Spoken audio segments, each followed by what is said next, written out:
Oh, welcome to this Coffee and Shabbat with Niels Cornelis. This is an unusual episode in which I will mainly have a walk. I recorded the walk that I did yesterday, a prayer walk, and some thoughts occurred to me, and I wanted to share those with you.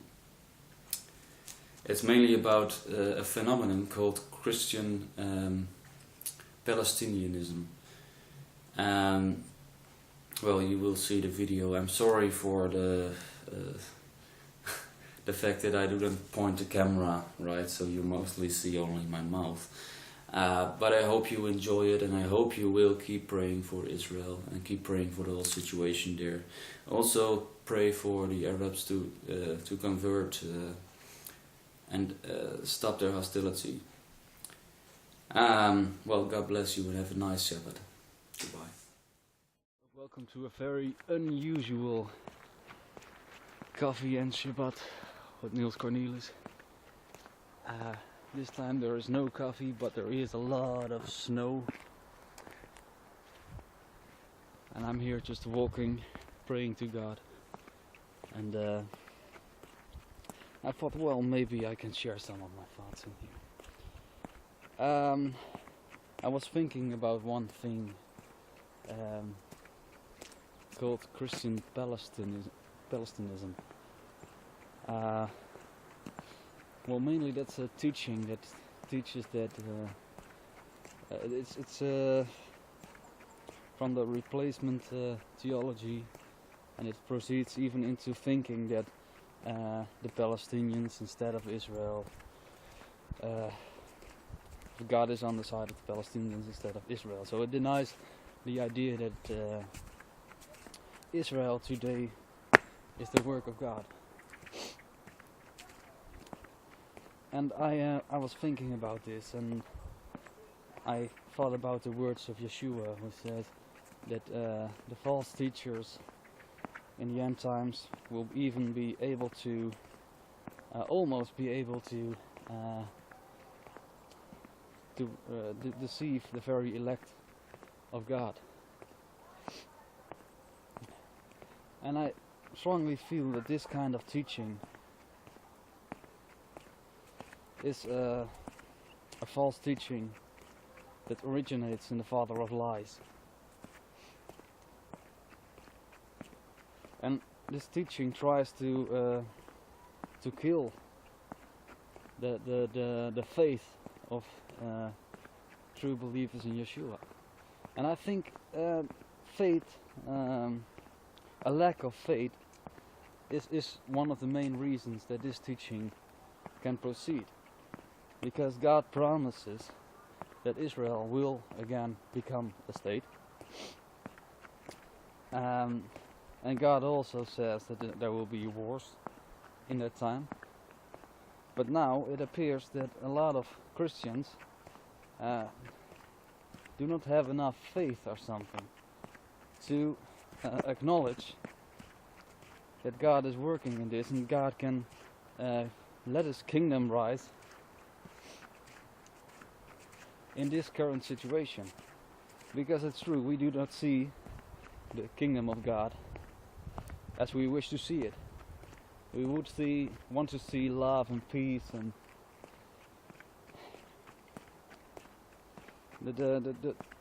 the kingdom of peace that God has promised us. But first, there's going to be trouble, tribulation, such as the world has never seen before.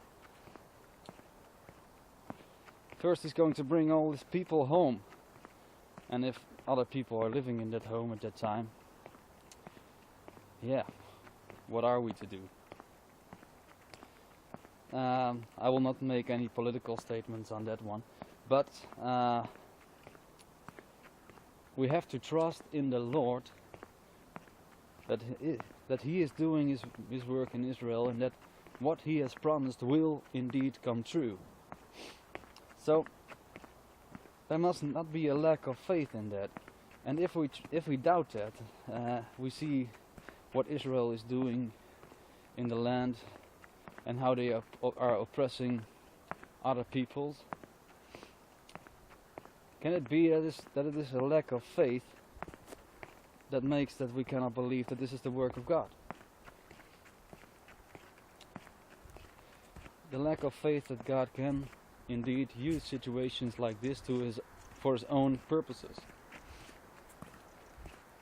That is one thing that's really hard to understand, of course, whether God can use these things for His own purposes. And hard to understand if it is so. How can it be that there's so much suffering going on? Let's see if the thing's still running. Yeah. Alright. So, this is a real small message. And I only want to encourage you to keep the faith. Don't let yourself be deceived by people who are saying that Israel has played its part long ago and is not important anymore, or that Israel is doing things that God does not approve of. Even if so, I guess probably Israel is doing things that God cannot approve of, but God uses it as He promised. And we discussed it 2 weeks ago on the Coffee and Shabbat, that God will first bring them to the land and then open their eyes, and then they will receive a heart of flesh, receive a spirit of understanding. Then God will write His law on their hearts. But the current status of Israel and everything that's going on in the Middle East is a part of that plan, and God is still victorious, even if we cannot see it right now, even if we are not able to believe that this has anything to do with the plan of God. So I encourage you not to believe any teachings that deny Israel's right to exist, that deny Israel's right to expand.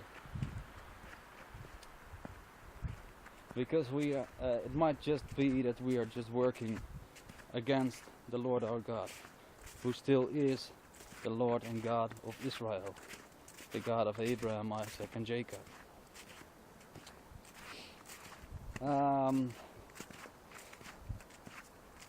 So I encourage you to keep praying for these things.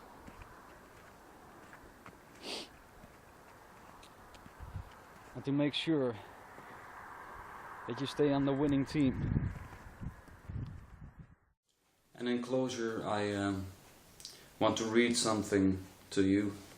A very famous passage. So you must have heard it before, but it's good to keep this in mind in this context. Here the days are coming. That's Jeremiah 31, verse 30 and onwards. Here the days are coming, says Adonai, when I will make a new covenant with the house of Israel and with the house of Jehudah. It will not be like the covenant I made with their fathers on the day I took them by their hand and brought them out of the land of Egypt, because they for their part violated my covenant, even though I for my part was a husband to them, says Adonai. For this is the covenant I will make with the house of Israel after those days, says Adonai. I will put my Torah within them and write it on their hearts. I will be their God and they will be my people. No longer will any of them teach his fellow community member or his brother, know Adonai, for all will know me, from the least of them to the greatest, because I will forgive their wickedness and remember their sins no more.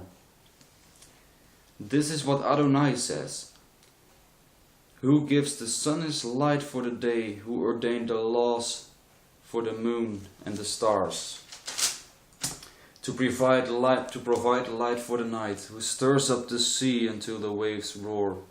Adonai Tzavaot is his name. If these laws leave my presence, says Adonai, then the offspring of Israel will stop being a nation in my presence forever. If these laws leave my presence, says Adonai, which will never happen, by the way. Then the offspring of Israel will stop being a nation in my presence forever. And this is what Adonai says: if the sky above can be measured, and the foundations of the earth be fathomed, then I will reject all the offspring of Israel for all that they have done. You see, whatever they do, God will not reject them. Not as a nation, not as his people. He will not reject all the offspring of Israel for what they have done.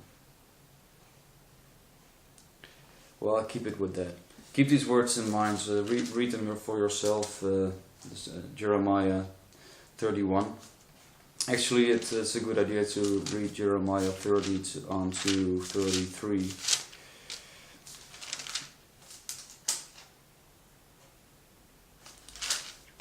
Study it for yourself and see what God's plan with Israel is. Have a nice Shabbat.